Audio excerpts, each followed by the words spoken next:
In this video, I'll be guiding you guys on how to fix Tesla rear view mirror.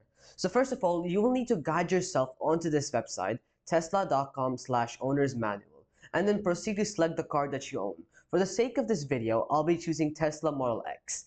Then proceed to choose the language you're compatible with.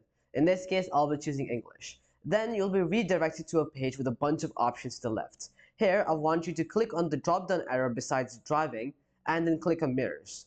Here, you'll find a bunch of options regarding mirrors and basically regarding rear view mirrors and anything relatable to that. And while reading this, if your problem is still not solved, then I do have a couple of more fixes to share. So the first one being if your mirror is wobbly or loose.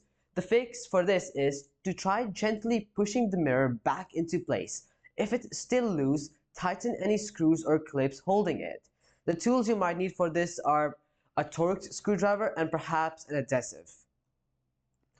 And another fix would be, or another issue that could come across one of your rear view mirrors would be a mirror that fell off.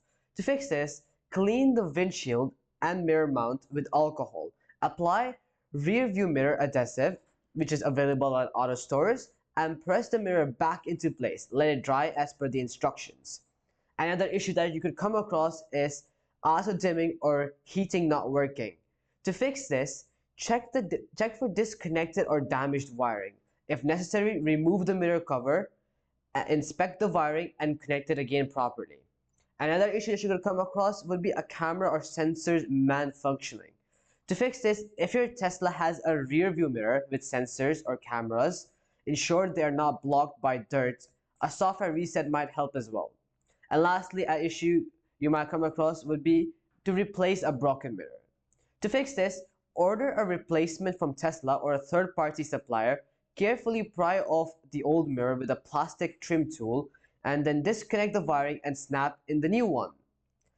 And that'll be it for the issues for today. I hope it helps you guys out, and I'll be seeing you guys next time. Peace out.